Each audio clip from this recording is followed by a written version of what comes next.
إن الحمد لله نحمده ونستعينه ونستغفره ونعوذ بالله من شرور أنفسنا ومن سيئات أعمالنا من يهده الله فلا مضل له ومن يضلله فلا هادي له أشهد أن لا إله إلا الله وحده لا شريك له وأشهد أن محمدا عبده ورسوله اللهم صل وسلم على نبينا محمد وعلى آله وأصحابه أجمعين قال ربنا جل جلاله يا أيها الذين آمنوا اتقوا الله حق تقاته ولا تموتن إلا وأنتم مسلمون يا أيها الناس اتقوا ربكم الذي خلقكم من نفس واحدة وخلق منها زوجها وبث منهما رجالا كثيرا ونساء واتقوا الله الذي تساءلون به والأرحام إن الله كان عليكم رقيبا قال النبي صلى الله عليه وسلم إن أصدق الكلام كلام الله وخير الهدى هدى محمد صلى الله عليه وسلم وشر الأمور محدثاتها فإن كل محدثة بدعة وكل بدعة ضلالة Ma'asyiral muslimin rahimani wa rahimakumullah. Di antara amalan-amalan besar yang Allah Subhanahu wa taala perintahkan kepada segenap umat Nabi Muhammad sallallahu alaihi wasallam di dalam kehidupan ini adalah birrul walidain, adalah berbakti kepada kedua orang tua. Di mana berbakti kepada kedua orang tua adalah berbuat ihsan, berbuat baik kepada kedua orang tua kita. Perintah untuk seorang muslim berbakti kepada kedua orang tua banyak disampaikan oleh Allah Subhanahu wa taala di dalam Al-Qur'an. Tidak hanya disampaikan begitu saja oleh Allah, namun Allah Subhanahu wa taala menyandingkan perintah berbakti kepada kedua orang tua setelah perintah untuk mengesahkan Allah Subhanahu wa taala semata. Wa'budullaha wa la tusyriku bihi syai'a wa bil walidaini ihsana. Sembahlah Allah Subhanahu wa taala semata, jangan sekutukan Allah dengan sesuatu apapun, dan hendaknya kalian berbakti, berbuat ihsan kepada kedua orang tua. Wa qadha rabbuka alla ta'budu illa iyyah wa bil walidaini ihsana. Allah telah memutuskan bahwa hendaknya tidak ada sesembahan yang disembah kecuali hanyalah Allah. Lalu kemudian Allah kembali memerintahkan wa bil walidaini ihsana, dan hendaklah segenap hamba-hamba Allah Subhanahu wa taala berbuat ihsan kepada kedua orang tua mereka. Ini tidak serta-merta begitu saja. Hal ini tentunya menunjukkan akan keagungan amalan ini. Ketika Allah Subhanahu wa taala memerintahkan kepada tiap-tiap kita untuk berbakti kepada kedua orang tua kita, setelah Allah memerintahkan tentang kewajiban kita kepada Allah Subhanahu wa taala, maka ini menunjukkan akan besarnya amalan daripada berbakti kepada kedua orang tua kita. Maka oleh karenanya ahibbatil kiram azzani wa azzakumullah, ketika dulu Abdullah bin Mas'ud di dalam riwayat Bukhari dan Muslim pernah bertanya kepada Nabi sallallahu alaihi wasallam, "Ya Rasulullah, wahai Rasulullah, ayyul amali afdal? Amalan apakah yang paling mulia itu ya Rasul?" Faqala an-nabiy sallallahu alaihi wasallam, "As-salatu ala waqtiha." Amalan mulia itu adalah amalan melaksanakan salat pada waktu-waktu yang telah ditetapkan. Qultu thumma ay? Lalu Ibnu Mas'ud kembali bertanya kepada Nabi sallallahu alaihi wasallam, amalan apa lagi ya Rasulullah? Faqala an-nabiy sallallahu alaihi wasallam, birrul walidain. Amalan kedua yang tertinggi kata Nabi sallallahu alaihi wasallam adalah amalan berbakti kepada kedua orang tua. Ma'asyiral muslimin rahimani wa rahimakumullah. Maka selamat bagi para hadirin yang masih Allah Subhanahu wa taala karuniakan orang tua yang masih hidup, baik itu ayah ataupun ibu, maka pintu surga masih terbuka. Karena yang namanya orang tua ini adalah pintu surganya seorang anak. Ketika yang namanya surganya Allah Subhanahu wa taala ini memiliki banyak jalan untuk mencapainya, maka yang namanya jalan dari berbakti kepada kedua orang tua adalah jalan yang sangat cepat memasukkan seseorang ke dalam surganya Allah Subhanahu wa taala. Maka ketika dahulu salah satu sahabat yang berasal dari negeri Yaman datang menuju Nabi sallallahu alaihi wasallam untuk turut berhijrah, untuk turut berjihad bersama Nabi sallallahu alaihi wasallam, maka Nabi menanyakan, "Ahayyun walidak?" Apakah apakah ahayyun ummuk, apakah ibumu masih hidup? Maka lalu kemudian pemuda itu pun menyampaikan iya. Maka Nabi sallallahu alaihi wasallam sampaikan, ilzam rijlaha fathammal jannah. Maka jagalah kedua orang tuamu, bakti kepada kedua orang tuamu, maka di sanalah surgamu. Ma'asyiral muslimin rahimani wa rahimakumullah. Ini adalah amalan besar. Ini adalah amalan yang sangat luar biasa yang hendaknya dimanfaatkan oleh seorang muslim di dalam kehidupan ini guna menggapai surganya Allah Subhanahu wa taala, guna menggapai ridhanya Allah Subhanahu wa taala. Karena Nabi sallallahu alaihi wasallam menyampaikan, ridallahu fi ridal walid. Ridhanya Allah Subhanahu wa taala itu terletak pada ridhanya ayah atau pada ridhanya kedua orang tua kita. Wa sukhtullah, dan kemurkaan Allah Subhanahu wa taala fi sukhtil walid, terletak pada kemurkaannya ayah dan ibu kita. Ma'asyiral muslimin rahimani wa rahimakumullah. Maka yang namanya amalan berbakti kepada kedua orang tua ini, ahibatil kiram, adalah amalan yang akan mendatangkan kemuliaan bagi seorang hamba. Tidakkah kita pernah mendengar kisah seseorang dari kalangan tabi'i yang mana dia adalah afdalut tabi'i, yaitu Uwais ibnu Amir al-Qarani, salah seorang tabi'i yang belum pernah bertemu dengan Nabi sallallahu alaihi wasallam. Ia hidup sezaman dengan Nabi sallallahu alaihi wasallam, akan tetapi karena baktinya kepada ibunya, ia terhalang untuk pergi menemui Nabi sallallahu alaihi wasallam, hingga ia termasuk dari kalangan mukhadram, orang yang hidup di zaman Nabi namun tidak bertemu dengan Nabi. Akan tetapi tahukah kita ahibatil kiram, ternyata Nabi sallallahu alaihi wasallam telah menyebut orang ini, mengisahkan tentang pemuda ini kepada para sahabat-sahabatnya, di mana Nabi sallallahu alaihi wasallam sampaikan kepada segenap para sahabat bahwa akan datang suatu saat nanti seseorang yang berasal dari negeri Yaman, dari Qaran, yaitu Uwais bin Amir al-Qarani, yang mana orang ini, kata Nabi sallallahu alaihi wasallam, dulu diuji oleh Allah Subhanahu wa taala dengan penyakit lepra, lalu kemudian disembuhkan oleh Allah kecuali seukuran satu keping dirham, untuk mengingatkan dia akan nikmat Allah. Lalu kemudian kata Nabi sallallahu alaihi wasallam, ia memiliki seorang ibu, wa kanat laha barrah, yang namanya Uwais ini adalah seseorang yang sangat berbakti kepada ibunya. Maka Nabi sallallahu alaihi wasallam berpesan kepada segenap para sahabatnya, siapa yang bisa bertemu dengan orang ini maka hendaknya dia minta untuk didoakan, karena dia punya doa yang tidak pernah ditolak oleh Allah Subhanahu wa taala.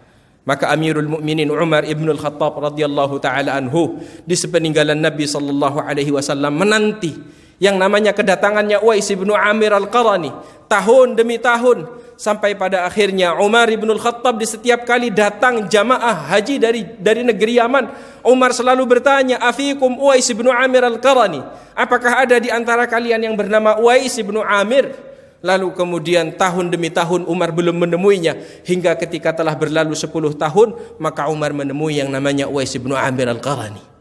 Kenapa dengan semua ini? Dikarenakan yang namanya Uwais ini memiliki seorang ibu dan ia sangat berbakti kepada ibunya. Ma'asyiral muslimin rahimani wa rahimakumullah, birrul walidain. Berbakti kepada kedua orang tua, berbakti kepada kedua orang tua adalah hendaknya menjadi amalan yang kita jaga di dalam kehidupan ini. Ma'asyiral muslimin rahimani wa rahimakumullah, bagaimanakah cara kita sebagai seorang muslim untuk kita itu berbakti kepada kedua orang tua kita?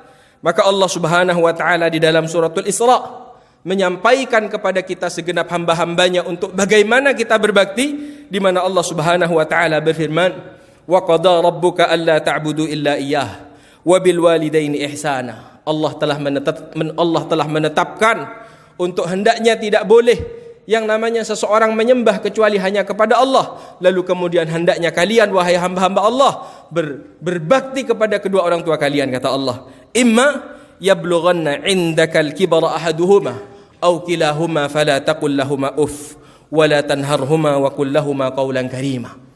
Maka kata Allah Subhanahu wa taala di dalam firman-Nya, Allah menyampaikan ketika seseorang di antara kalian mendapati ayah, ibu kalian atau salah satu dari keduanya sudah tua renta, maka Allah Subhanahu wa taala berpesan, fala taqul lahumā uff. Fala taqul lahumā uff, kata Allah Subhanahu wa taala. Ini merupakan al-qimmatu fil adab. Ini adab yang sangat luar biasa yang diajarkan oleh Allah Subhanahu wa taala kepada umat Nabi Muhammad, untuk hendaknya seorang muslim menjaga adabul kalam, menjaga adab berbicara kepada kedua orang tuanya, di mana Allah Subhanahu wa taala berpesan, wala taqul lahuma uff. Seorang anak jangan sekali-kali berucap dengan perkataan ah. Ini uff ini kalau kata para ulama adalah adna kalimatut tadajjur, adalah ucapan penolakan yang paling ringan. Yang para ulama sampaikan, kalau misalkan ada yang lebih rendah lagi dari kata-kata uff, maka niscaya akan dilarang oleh Allah Subhanahu wa taala. Maka kata Allah, fala taqul lahuma uff.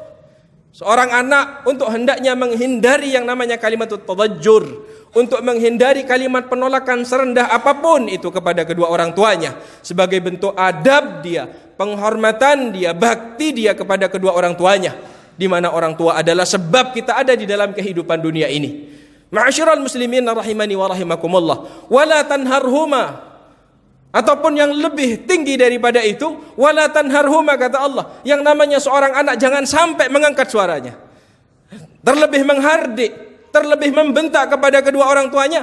Fahadhihi kabiratun minal kabair. Maka yang namanya membentak orang tua ini adalah bagian daripada dosa-dosa besar yang hendaknya dihindari oleh seorang muslim. Ma'asyiral muslimin rahimani wa rahimakumullah, wala tanharhuma wa qul lahuma qawlan karima. Hendaknya seorang anak itu berkata-kata, bertutur kata dengan lemah lembut, dengan sopan santun. Yang kalau dahulu para sahabat-sahabat Nabi sallallahu alaihi wasallam ditanya tentang bagaimana adab berbicara di hadapan orang tua itu, maka para sahabat Nabi menyampaikan seperti seorang budak yang melakukan kesalahan kepada majikannya. Seperti seorang budak yang melakukan kesalahan di hadapan majikannya. Ahibatil kiram, azzani wa azzakumullah. Nah, maka ini sebagaimana disampaikan oleh Allah Subhanahu wa taala, ya. Yang lalu kemudian Allah Subhanahu wa taala setelah menjelaskan tentang adabul kalam, adab berbicaranya seorang anak kepada kedua orang tuanya, Allah Subhanahu wa taala melanjutkan firman-Nya, "Wakhfid lahuma janahadz-dzulli minar rahmah." Untuk hendaknya para anak ini merendahkan dirinya di hadapan kedua orang tuanya. Wakhfid lahuma janahadz-dzull, jangan merasa hebat, jangan merasa mampu, kendati pun kita segala sesuatu sudah bisa mengupayakan diri sendiri, sudah tidak lagi bergantung kepada ayah ibu kita, namun Allah Subhanahu wa taala perintahkan kepada tiap-tiap kita untuk hendaknya kita rendahkan diri kita, hati kita di hadapan kedua orang tua kita, karena bentuk kasih sayang kita kepada kedua orang tua kita. Ini perintah yang diperintahkan oleh Allah Subhanahu wa taala. Ahibatil kiram, azzani wa azzakumullah. Lalu kemudian yang ketiga Allah Subhanahu wa taala sampaikan, wa qur rabbirhamhuma kama rabbayani shaghira, dan hendaknya seorang anak itu senantiasa mendoakan kedua orang tuanya. Ini menyeluruh untuk kita-kita yang Allah masih karuniakan nikmat orang tua yang masih hidup, ataupun kita-kita yang sudah tidak memiliki orang tua, maka mendoakan kedua orang tua ini adalah di antara cara yang dapat kita lakukan untuk berbakti kepada kedua orang tua kita. Wa qur rabbirhamhuma kama rabbayani shaghira. Ya Allah, rahmatilah keduanya sebagaimana dahulu mereka berdua telah mendidikku dari semenjak aku kecil.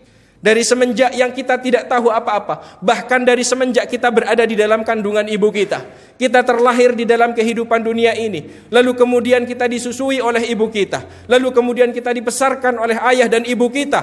Maka ahibatil kiram, Allah berpesan kepada tiap-tiap kita untuk hendaknya kita terus mendoakan kedua orang tua kita di masa mereka masih hidup, terlebih ketika mereka sudah meninggal dunia. Karena doa yang dipanjatkan oleh anak untuk orang tuanya ini akan menjadi nilai amalan soleh bagi kedua orang tua kita, terlebih ketika mereka sudah meninggal dunia.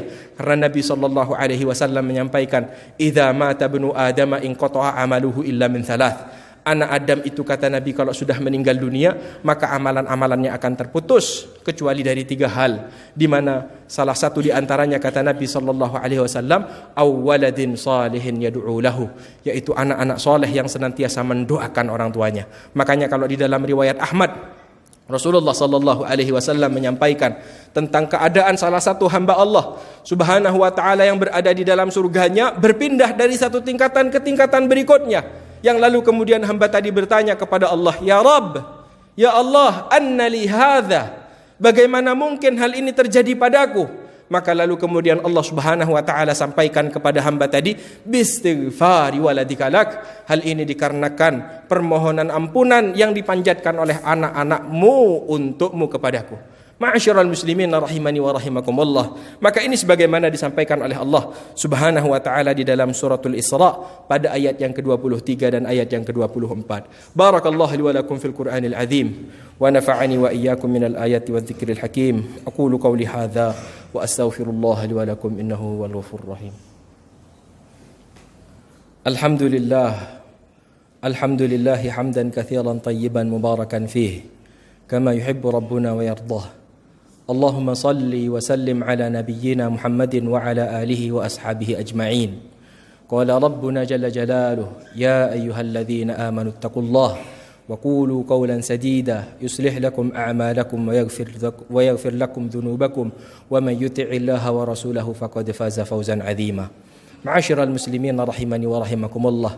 Sebelum kita akhiri dengan berdoa di khutbah yang kedua ini, terakhir di antara adab yang diajarkan oleh Allah Subhanahu wa taala kepada kita segenap hambanya adalah Allah memerintahkan kepada kita untuk tetap berbuat ihsan kepada kedua orang tua kita apapun keadaan kedua orang tua kita. Entah mereka adalah orang tua yang tidak memberikan hak-hak kita sebagai seorang anak. Bahkan ketika orang tua kita mengajak kepada kekufuran sekalipun, maka Allah Subhanahu wa taala perintahkan kepada tiap-tiap kita untuk senantiasa berbuat ihsan. Maka Allah Subhanahu wa taala firmankan di dalam suratul Luqman, "Wa in jahadaka ala an tusyrika bi ma laisa laka bihi ilmun fala tuti'huma wa sahibhuma fid dunya ma'rufa," kata Allah. Ketika kedua orang tua kalian, kata Allah, mengajak kepada perkara kekufuran kepada Allah ataupun kepada perkara kemaksiatan, maka kata Allah Subhanahu wa taala, hendaknya seorang anak tidak mentaati keduanya, karena ketaatan yang pertama adalah kepada Allah. Namun di akhir ayat Allah Subhanahu wa taala menyampaikan wasahibhuma fid dunya ma'rufah. Tapi tetaplah yang namanya seorang anak ini untuk senantiasa berbuat ihsan, berbuat ma'ruf kepada kedua orang tuanya apapun keadaan kedua orang tua kita. Ma'asyiral muslimin rahimani wa rahimakumullah. Semoga Allah Subhanahu wa taala mengaruniakan taufik dan hidayahnya kepada kita untuk kita senantiasa menjadi anak-anak yang berbakti kepada kedua orang tua kita di masa hidup mereka ataupun di sepeninggalan mereka. Marilah di akhir khutbah ini kita memohon kepada Allah Subhanahu wa taala kebaikan untuk kita semua. Innallaha wa malaikatahu yusholluna 'alan nabi ya ayyuhalladzina amanu shallu 'alaihi wa sallimu taslima. Allahumma shalli 'ala Muhammad وعلى آل محمد. اللهم أعز الإسلام والمسلمين وأذل الشرك والمشركين. اللهم اجعل بلادنا هذا بلاد إندونيسيا بلادا آمنة مطمئنة مباركة يا رب العالمين. اللهم أصلح ولاة أمورنا. اللهم أصلح ولاة أمورنا. اللهم أصلح ولاة أمورنا.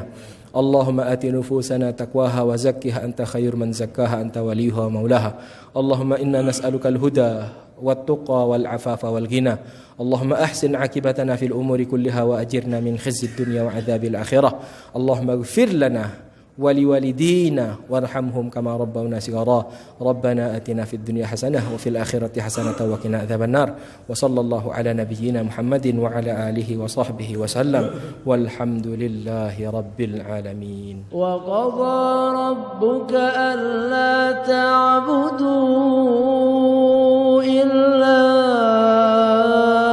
إياه وبالوالدين إحسانا إما يبلغن عندك الكبر أحدهما أو كلاهما فلا تقل لهما أف ولا تنهرهما وقل لهما قولا كريما.